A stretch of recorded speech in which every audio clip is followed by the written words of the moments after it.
here we... Who said that? You're going in the home, too. 25 years. 25 years. Woo! 32 years. Oh, there we go. So, 25 years ago, before Sherry... Hold on, my secretary needs me.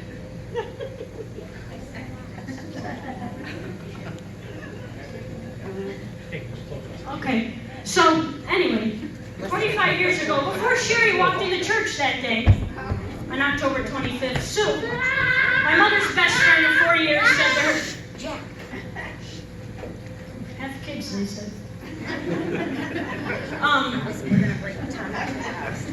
Sue said to my mother, Sherry, you don't have to do this. You really don't. True story. And Love you, Todd. It's not too late to back out. My mother did it. Of course, my mother didn't listen. 25 years of marriage, and their relationship is wonderful. I'm getting there, wait. 23 years of living with them, I will tell you.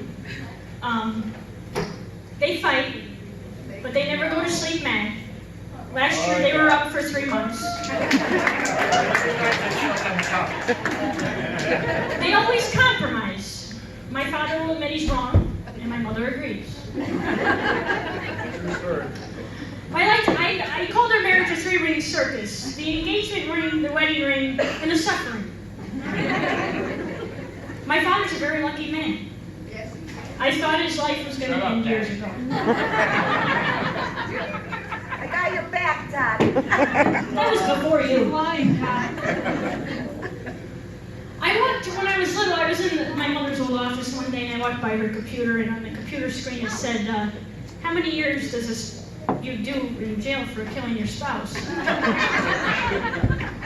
And a smile came across my face, because I was happy it said spouse and not kid.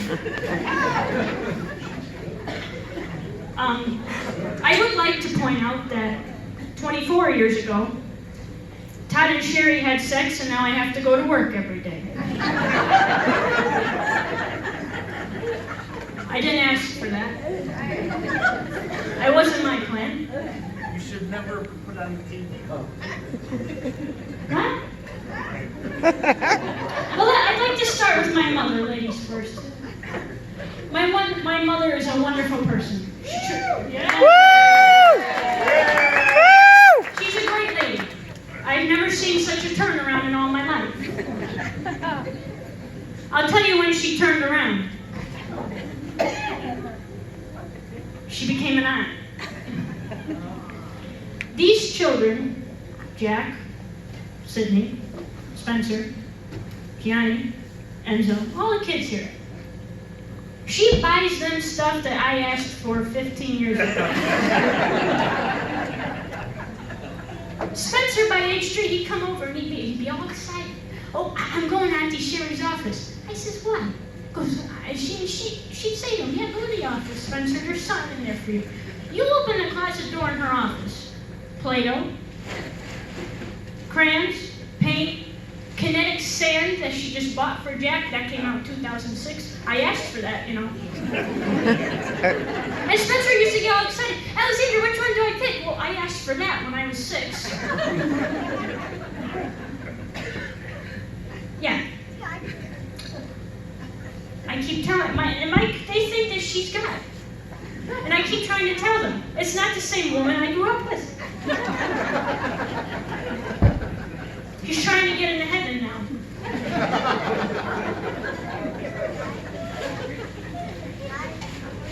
The worst part of my childhood was her punishments, and I'm going to tell you why. My father never did the punishing, she did. When she punished you, she never just said, you know, okay, you did it, go to your room. No. I had to listen to her for an hour and a half, and she didn't stop. Now, whichever kid she yelled at, the other kid took off. So Tony's already in his room. You go tell Todd. And she's yelling. And I got the same thing every time. When your father gets home, he's going to kill you, and I'm not going to stop him this time either. I used to sit in my room and pray, oh, please don't stop him. So she sends me to my room. I go to my room. Before I go to my room, I go to Tony's room, and I look in his room, and the poor kid's holding his big bird like this. I said, nice knowing you, little bro. And he went, yeah. 20 minutes go by, she shuts up. But this starts over again when he comes home from work. Hi, honey, how was your day? You'll never believe what your daughter did. And it starts up. He comes home walking down the hall telling me what I did wrong. And she's still talking. She's yelling at nobody in the kitchen. Nobody's in the kitchen. And she's yelling. Your boyfriend? So he comes down the hall, he opens the door, he looks at me, I look at him, I says, listen, I don't care how you kill me. Just do it. But no, my mother's a wonderful lady. Now that I'm older, the only issue I have with my mother is those of you who knew my great-grandmother Louise Balkan, she's a great lady, wonderful lady. She would love to be here tonight. Nana. Woo, Nana! She put a curse on my father and I. She gave my mother her hearing. And those of you who knew my grandmother Louise, you had to be this close to talk to the woman. Here's the story I'm going to tell. Megan? Megan came over one night, and I'm truly happy we still have a friendship, and she still likes to come to my house after this night. It was Labor Day, this past Labor Day. She was off, I was off. Can I come over? Yeah, you come over. We're drinking, we're sitting in the kitchen at the island. My mother's sitting in her recliner. Those of you who know my house, the recliners aren't far from the kitchen. And I said, the cat walked by her chair. I said, oh, I go, you're bonding with the cat? This woman stands up, turns around, and says to me, why are you making fun of my hearing? You're always making fun of my hearing. I could hear. I turned and looked at Megan, and Megan's like this.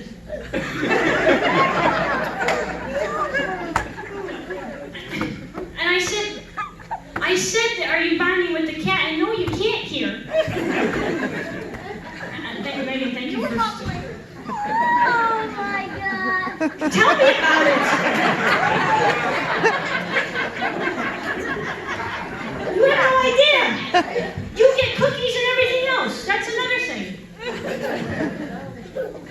When I was little, I trip and fall all the time. He doesn't pay attention. I never paid attention to where I was walking. I trip, fall on the deck outside. The back door would open. You clumsy idiot, get your ass in this house now. He falls all the time in my house. And I hear, oh, Jack, come see Auntie Sherry. You want a cookie? Spoiled. Retweet? Yeah. Spoiled. But no, my mother's a wonderful person, really. And then there's my father.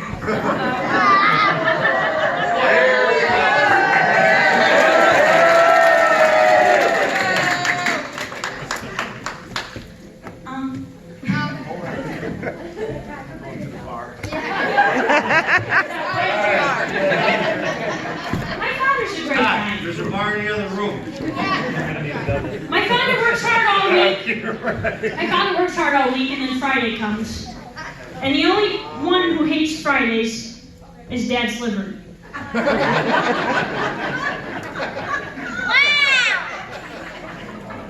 Wow, Todd.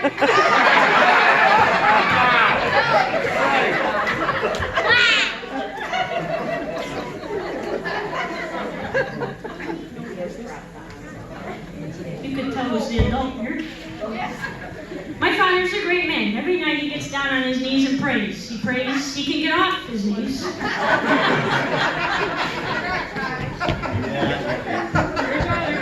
He's very active. He runs twice a day. First he runs out of wine. Then he wants to get more. Tell me about it. Hey, shut up.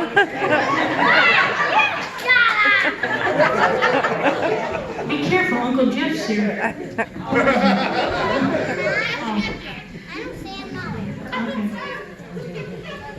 you now, if there's no alcohol at my father's funeral, he will not go.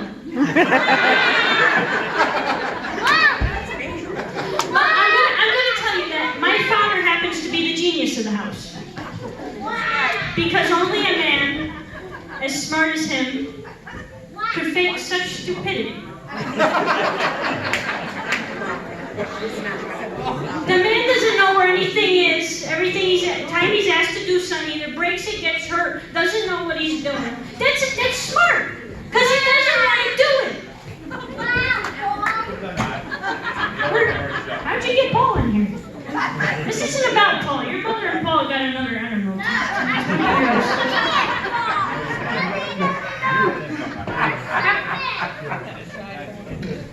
For example, when I was like 8 or 9 years old, every fall and spring, this is another thing my mother made me do. Every fall and spring, we had to go through my closet and try on my clothes. What fits, what doesn't. Now, if we did it my way, it would take 20 minutes. We did it her way, and it took 5 hours. I put a pair of pants on. Okay, they fit. How do you know they fit? What do you mean, how do I know they fit? I put them on, they fit. Oh, no, turn around, let me see. Okay, next pair. Anyway, I'm doing this, and he's raking leaves. My father's raking leaves outside my bedroom window. I'm trying to get on a pair of pants my grandparents probably got me in 2002, and my mother saved them because she thinks they still fit me. How long have you rent this home? Till 10. But you drink, it might be a lot longer. Wow. All of a sudden, as I'm trying to get a pair of pants on, she's screaming. I look up, and there's my father holding the rake. So now he comes in the house. Oh, honey, I broke the rake. Okay. So, the raking didn't get done. A few years ago, I think I was still in high school. A few years ago, he's doing yard work on this side of the house, he's weeding. Now, those of you who know my father, he does yard work every 7 years, so he's pulling out this weed that's 20 feet long and it's still coming out of the ground. Because he doesn't dig up the roots. Oh, whatever you think, I don't know. Jesus Christ. Wow. Dealing with The me. car, I'm out. All of a sudden, he's got gloves on, he's pulling leaves. All of a sudden, he's going like this with his hand. And he yanks the glove off, he's going like this. I said, what the Christ, how did he hurt himself with the glove on? He comes in the house, I says, what happened? A bee got into his glove and stung him. That was bad. Now, being the exterminator in the house and I'm a big conspiracy theorist, you cannot tell me he made a deal with that bee. I won't kill you if you sting my hand. I could get out of doing these weeds. That was it. It was 1:30 in the afternoon. He pulled 4 weeds and that was it. He's done for the day. He was injured. Wasn't hot out. He was injured. I'm happy to say that he was fine, but it took the bee all afternoon to get rid of the hangover.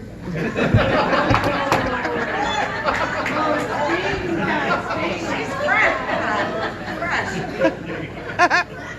But no, Anybody has an extra room in their house? for me, for you. Put your hand up first. But, no, my parents are wonderful. Hey, listen, thank you all for coming out tonight. I would like to say a few things. When I was planning this party, everybody here, says, wow, you did this all by yourself. When I was planning this party, I look back on my childhood and my teenage years, and my parents always came last. In every situation, they always came last. They always put Tony and I before them. They always put the family before them. They always had people over. They always entertained, did the cooking. They loved it. And I look back, and my parents always came last. What nobody knows is that my mom and dad dealt with a battle at home that nobody in this room and nobody in this world knows about. At age 2, my brother was diagnosed with low-functioning autism. And from that point on, he was a 24-hour, 7-day-a-week job. As he got older, the meltdowns got worse, the aggression got worse. My grandmother Mary, who was my parents' savior, passed away unexpectedly, and I entered high school, and Mom and Dad started looking into the future. They knew something had to be done. They knew that Tony needed help and care that they could no longer give him by themselves. And the only other person in the house that witnessed the meltdowns, the exhaustion, and the day-to-day battle to get my brother this help was me. And I will tell you now, my heart goes out to every parent like mine. I don't wish that on any parent. My mother and father should not have called and pushed as far as they did to get Tony the help that he needs. And nobody would help them. It was a day-to-day, phone call after phone call, email after email job.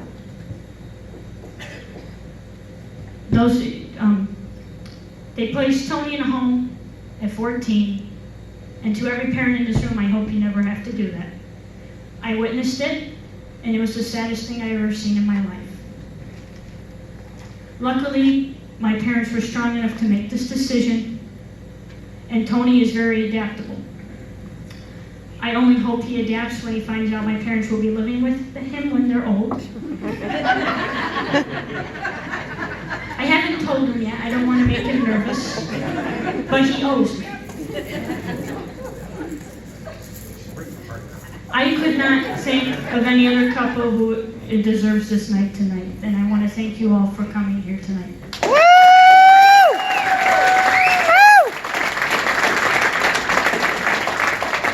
I want to thank everyone at the Elks. Thank you, Kurt, for DJing. I want to thank all of you, really. We truly have a wonderful family and great friends. The amount of phone calls and texts I got, what can we do, what can we bring, it's unbelievable. And we're blessed and truly grateful to have all of you in our lives. Like I said, 25 years. It was a great wedding for those of you who remember the wedding. We're going to redo it Gina tonight. probably does. She was the flower girl. She's probably the only one that remembers that she wasn't drinking. She was a great flower girl. I know she was. I know. But no, truly, my parents are wonderful people, and Tony and I are the luckiest kids in the world to have them as our parents, really. So thank you all very much for coming out here tonight.